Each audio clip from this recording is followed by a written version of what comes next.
I'm selling my house and going back to renting, and let me tell you why. Welcome to the Money Chisme podcast, a fun and safe space for personal finance, investing, and entrepreneurship tips where we get the chisme on all things money with sass and humor. I am your host, Violeta, a first-generation Mexican immigrant, a real estate investor, entrepreneur, and I am here to help you kick ass in the financial game. Each week, I not only bring you expert tips, but also share the financial freedom and entrepreneurship journeys from our own community because representation is important. So grab un cafecito or si quieres an adult beverage and let's get into this week's Money Chisme. Hola, I am Violeta, the first-gen real estate investor. And am I crazy? Why am I selling my house and going back to renting? From me, because I'm always the first-gen real estate investor, and I'm always pushing for home ownership and to use your first home to house hack and to start real estate investing, and your first property can be your first investment and all that. But you know what, sometimes you have to rent, and that's okay. Like renting, there's nothing really bad about renting. There's so many benefits with renting, and if you use it to your advantage, you can actually fulfill a lot of your financial goals and help you like save for your first property or your first home or whatever. And sometimes you can even just stay renting but still invest in other like properties or just investing in general. So I want to talk about that in this episode. So I currently live in California and it is freaking expensive. Everything is getting like way out of hand with this house. Love the house and everything like that, but we went from having $3,700 as a mortgage payment, and now it's up to $4,200, and it's just gonna keep going because fire insurance. I mean, it's California, you have to have fire insurance, but there's not a lot of other insurance companies that you can go to, so you're really stuck with one insurance company, and they just keep raising the prices. Benefit of renting versus being a homeowner is that you have pretty much a set price for housing. So you're gonna pay basically the same rent for the term of your lease, and yeah, it might go up after the end of the lease or whatever. But when you are a homeowner, then like for example how I was saying about the fire insurance, it goes up, and so then your mortgage goes up. For property taxes, you also have to take that into account, and your property taxes might go up year by year. And that's another thing that's been happening here with this property, with this house, is that the property taxes are going up. And so now we went from again 3,700 to now paying 4,200 in a few years. To really think about that, and really, if after your lease is over, you end up your rent increasing a little bit, you already know roughly how much you're gonna get. It's not gonna be a surprise every time. You're not gonna get a surprise bill of taxes or a letter from your escrow company saying that now your price is going up and all that. You have everything told to you up front, and so you could budget better for your finances. Reason number two is, I'm a real estate investor. I always advocate for, buying your own house and stuff like that. But at the same time, I want you to understand what all comes into owning a house. And that means you're going to be doing maintenance on the property. You're going to have to fix stuff, landscaping, updates, painting, all this stuff. And, if I was going to stay in this house long term, I wouldn't mind. For maintenance on a home, you're going to average, I think they usually tell you to budget around, 1% to 4%, depending on the property. If it's like an older or newer home, that's how much you're going to pretty much spend yearly for maintenance. I'm already looking at, if I calculate it at 1%, I'm already looking at 7,500 to about $9,000 a year of, budgeting to upkeep the property, to keep up with this home. And my house is not like old. It was built in like 2000, I believe, so it's not that bad, and lots of things are up. But then you start getting into like since 2000, then now the HVAC system, the heater, all that stuff is going to start coming up to be replaced and all that. And that's some of the things that I'm already looking at. And same thing with the solar system. That to see what's going on with that, because it's already starting to need like maintenance. So all this stuff gets added on top of like the landscaping, like buying plants for the property, for the house to look pretty and all that stuff. So all that goes into it. You'd be surprised how much you spend on maintenance throughout the year for small things and big things, and just to troubleshoot something, and it all adds up. So, for example, with this house, I've already had to fix like the AC unit a few times, little small things, right? Like just the heater had to have this little tiny component that heats up to ignite the furnace, I guess it's what it is. I don't know. But that's a little bit. And then the AC had some issues in the summer. And then, my fridge went out, so I had to replace that, which that's kind of like neither here or there, I guess. But then, last year it rained a lot. And so I had trees that fell in the backyard that are still there that now I have to cut down and fix that fence because it like laid on the fence and kind of broke it. And just general upkeep of the home. The When you own a home, this is why if you are thinking of buying a home, that you are buying way below what your max is, because things are going to be coming up. Whatever you think your max is or whatever, you should go way below that, because you're going to have to do repairs and just general maintenance of the property, and you want to be able to afford that. Otherwise your property goes downhill. Of renting is that you don't have to worry about that. You just have to worry about, like, if you see something, then you let the landlord know and they send maintenance out, and you don't have to worry about it or pay for it. Want to go back to renting the last year and a half that I have left here in California is because all that money that is going into maintenance and stuff like that, I could be saving that money to, send to the other house. I'm going to be building my dream home, hopefully at the end of this year. And so all that extra money, I could be sending it to that house and, being able to put what I want on it.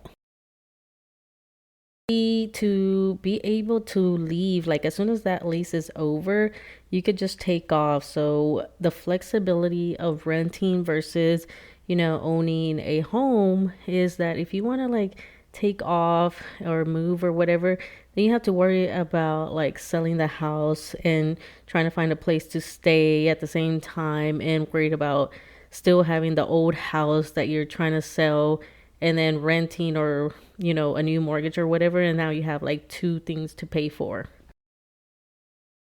both military. And he is transitioning out this year of the Navy, and I will be following suit next year. So that means like next year I want to be able to just like cut ties and be able to just leave without having the stress of like trying to move to Texas and all that, and starting to pay my house down there,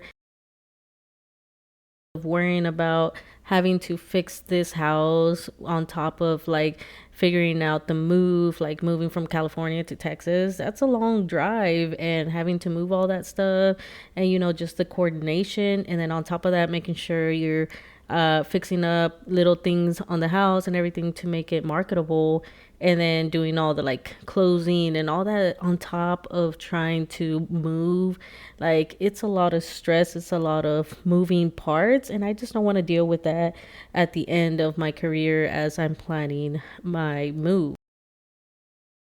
Go ahead and do it now, and just have to do a local move into a rental, and do like the updates now when we don't have all the chaos that's going to be happening when we moved to Texas and getting out of the military and all that stuff. It's like a lot.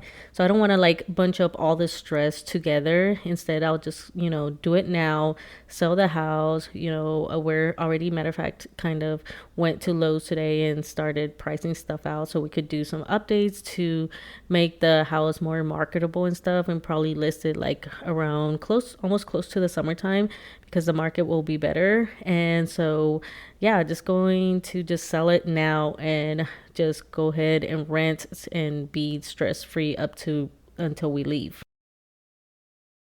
Is going to give us a better ability to budget our finances and do all the money management that we need to do, because he is getting out of the military this year, and then I follow suit next year. And so that's one thing I want to think about as well is, the military, gives us a paycheck like clockwork. It's, reliable and stuff like that. And now that he's going to leave and yeah, he's going to be able to get a job and all that stuff, is it going to be around the same amount that we're used to? And so I want to be able to have that cushion by moving out of this property and going into pretty much downsizing, to ensure that, we don't strain ourselves too thin. Because although I'm pretty confident that, he'll be able to, with the skill set that he has, he'll be able to get a good job and all that stuff, I just don't want to put us at an unnecessary risk, especially with, planning a family and all that stuff. Like I rather just play it safe for now and use if whatever extra that we save to go towards the dream home. And you might be thinking, why don't I buy like a multi-family home or a smaller home, like just downsize to a smaller property? But like really, it's two things. One, there's not really much available. Whatever is available is super overpriced. It's expensive. And of course, the interest rates and stuff like that. And yeah, the interest rates, I talk about how it shouldn't be such a big deterrence, especially if I was planning to buy like a multi-family home that I could house hack. But at the end of the day, I just don't want to have that big risk. I'm used to you buying rental properties, at a way lower price, like 120, 150K. I don't want to pay that. I don't want to put that huge burden on me, knowing that we're about to transition out the Navy. And then on top of that, California is awesome. Love it. Weather's awesome. And, besides it being so pricey, it does come with a lot of risk with the tenant laws and stuff like that. And especially the squatter rights and stuff like that, I just don't want to put that risk on me at the moment. And again, of, renting is that you're not going to be exposed to the market risk in your area wherever you're renting, because here, if I was to get another property, I'm going to be exposed to like the high cost of living here, on top of like the tenant laws and the squatter rights and all that, and like the housing market. But renting, you don't have to worry about that. With the potential income that I can make and the interest rates and the high prices, it's just like, to me, it's not worth it at this point in time. And that's why I always advocate that if you do want to get into real estate investing, that you just don't get lost in the sauce with everybody be like, oh, we're going to buy this beautiful high price luxury, property and make all this money and stuff like that. You got to take account into the whole picture. Last year was really a struggle year for my rental properties. Like, oh my God. But the first 2 years were freaking smooth sailing. And I was like making money, and then you're always going to hit that year where like you just have extra stuff that come up and you're going to have to cover down that mortgage. So I do not want to have to be, out in Texas and, trying to just be minimal lifestyle and all that stuff and be worrying about a 4,000 mortgage, or that I have to worry that I have to get somebody out that's not paying and now I have to fight this squatter rights bullshit. So for those that want to invest in real estate, like you have to think about those things as well. Not just get blinded by like, oh, I'm gonna go buy a big property or a big multi. Like you have to, there's so much that goes into it, which is why I've decided that I'm just gonna go back to renting for the last year that I'm here in California versus looking because at another property, because I did do that last year. Last year, I wanted to downsize, and just because of the same idea was that I was wanting already to buy the land. I want to start building and stuff like that because I thought I could get out of the military sooner than what I thought I could. So that kind of was a bummer. And then on top of that, I also found out that I can't move to Texas till a certain time, which was another bummer that I'm upset about still. So, but yeah, last year I tried to find a property as well, like a multi-unit and stuff like that, which in hindsight, I'm glad that it didn't work out because I wouldn't want to have to deal with it, and I would have probably ended up selling it anyways. But yeah, I haven't been able to find something that's even worthwhile on top of to be able to justify dealing with the squatter rights and the crazy tenant laws that are here in California. So instead, I just rather rent right now for the last year that I'm here in California. And I know that the only thing I have to pay is like the electric or whatever, the utility bills and the rent. And I don't have to worry about like paying for something that broke down or whatever. I could just give a call to the landlord. Which brings me to the last benefit. Which brings me to the last benefit of renting is that you really, again, are going to benefit from just the stability of that price of knowing that, hey, I am going to pay this much for housing and it's not going to budge for the term of the lease. We work around that budget. And so, for example, for us, we're going to go to renting, but we're also having a friend also. So we're basically going to have a roommate as well, a friend of ours that's we've had forever. And now we're both going to benefit. It's going to lower even more our housing costs. And that's more money that you can spend on other investments, to put in a high yield savings account or in another account to for travel. Like you could go use that for travel. I mean, you're going to be able to budget more like efficiently, because right now, like that I try to budget, it's always one thing that comes up is like, oh well, now we have to like during December we're budgeting for certain things, and then now boom, the fridge went out, so now we have to buy that. Or then now the solar is having issues, so now we have to get a technician out here to check that, and so there goes the budget for that month. And so when you're renting, it's so much easier to stick to your actual budget. Home is awesome, and just like with anything, you do have to spend money to maintain it. Just like with a car, you own a car, it's awesome, the flexibility to drive around and all that, but you still have to pay for all the maintenance. Of benefits for owning your own house, especially if you house hack or buy a multifamily the first time. I mean, this is how you can start building that generational wealth and all that. But sometimes, you need to rent, and that's okay. There's nothing wrong with renting as long as you have a plan and using it to your advantage. And this is where I want to kind of like get this message across, is that sometimes you have to take a step back to be able to launch forward.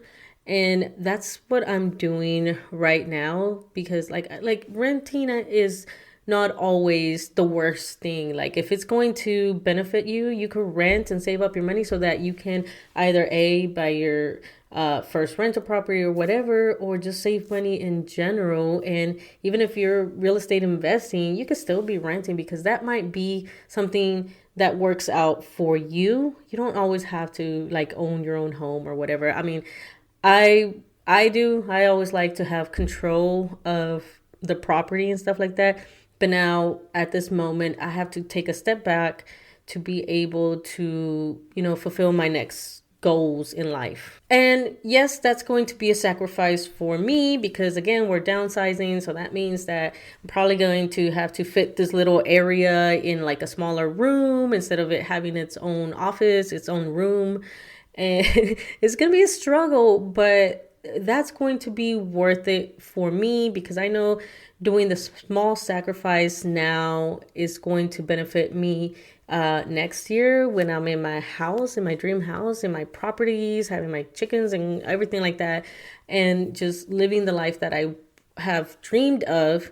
And all I have to do is just kind of give up a little bit of some convenience. And not to mention, I'm going to be able to have that extra funds to not only put towards the dream property, but now I have more money that I could save on top of the rental income that I receive to put towards another property. And so then start, continuing to invest. Because last year I had to pause my real estate investing last year just because of all the stuff that came up and the things that I was trying to do for the end of the year. So now it's gonna take a step back, and it's going to be kind of weird because I haven't rented since technically I guess we rented for a few months here in California back in 2020, but before then I hadn't rented since before 2014, I believe.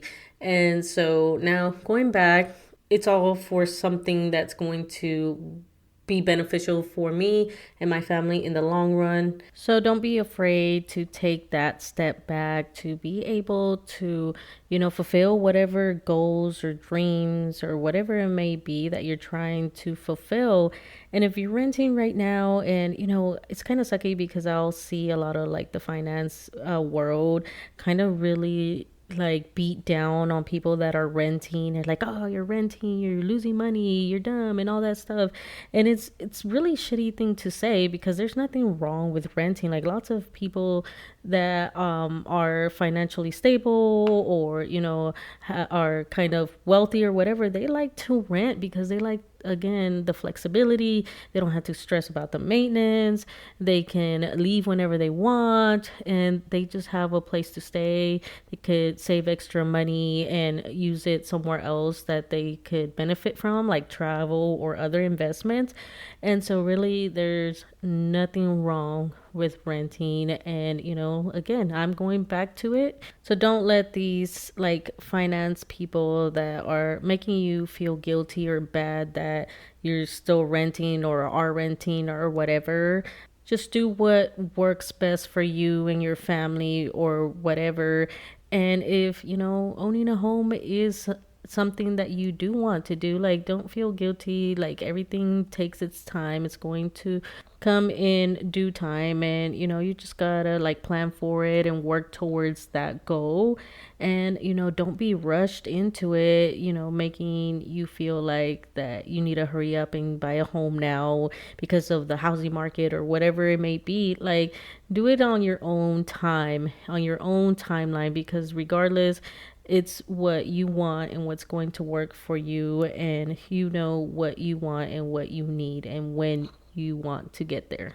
Well, that's it for this episode, and I will see you in the next one. Bye. Thank you so much for listening. Don't forget to like and share this episode so others can also find this podcast. Don't forget to follow me on all my social medias listed in the show notes below, where you can also find resources to help you in your financial journey.